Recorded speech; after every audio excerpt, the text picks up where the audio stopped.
Account executive author of the Energy Report and a Fox Business contributor. Phil, first of all, imagine being a relatively small company, has 3 trucks, costs $20,000 a week to pay for the diesel fuel. I mean, that's one reason why I think the markets today are really concerned about a recession. It's the exact same thing. I think you're absolutely right. And we've seen this scenario play out before, right in 2008, when the price of oil seemed to go up every day, day after day.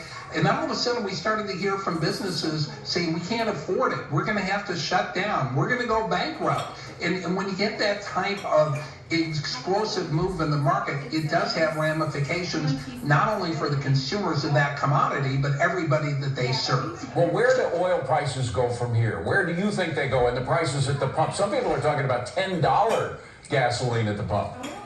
Dave, we're right now in a structural shortage around the globe. Short-sighted energy policy, not investing enough money, discouraging investment in fossil fuels, bad policy has left the market undersupplied. Right now, I think the global oil market is supplied by 1.5 to 2 million barrels a day, and that's probably going to get worse before it gets better.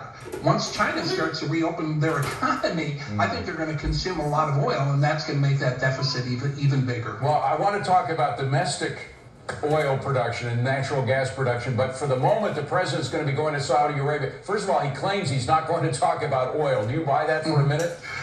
What are they going to talk about? The weather? Come on. I mean, that's the most pressing issue, and I think it's the main reason why he's trying to make nice with Saudi Arabia. Obviously, Saudi Arabia wasn't taking his phone calls a few months ago when he asked them to raise oil production. I guess he's wondering why. So I think he's going to try to do some diplomacy, but I think oil will one of the reasons why is because he wants that Iran deal, which was so awful under the Obama administration, and the Saudis hate it more than anybody in the United States does because they are worried about what's going to happen with the Iranians. But do you think that it's possible to get the Saudis to move to produce more? Can they? I think the Saudis might give a little extra oil just because President Biden is trying to make relations nice. But I don't think it's going to make that much of a difference. A lot of people question how much spare production capacity Saudi Arabia has right now. And so I think they'll do something just to make a diplomatic gesture, but I don't think that is. All right, let's talk about domestic production because we know we have the reserves available to feed the United States consumer for the next 100 years if we get going at it. But even if we do, will the startup time now take a while because we don't have the XL pipeline, we don't have a lot of drilling going on. It's not that 9,000 figure that the president keeps using for the number of oil contracts because about a quarter of those are held up in court because of lawsuits, and then they still need the permits. How long will it take to get back to that level we had in December 2019? I think we've lost 2 years, right, under President Biden. And as soon as people realized he was going to be elected, capital started to flee the industry. So it's going to take some time. But I will say this, if we do see a reversal of policy and we reverse the Biden administration policies, it can happen a lot faster. Now, I heard what President Biden said, that ExxonMobil made more money than God last quarter. Well, hold on a second. Let me actually play that soundbite because we got it roll tape. I'm sorry. Exxon made more money than God this year. Why aren't they drilling? Because they make more money not producing more oil. Exxon, start investing. Start paying your taxes. They make more money not producing oil. How does that work, Phil? It doesn't work, Dave. Listen, you've got to have production restraint time. But let's face it, ExxonMobil was losing tons of money, a few years ago. And if they're making more money than God had a pretty bad year.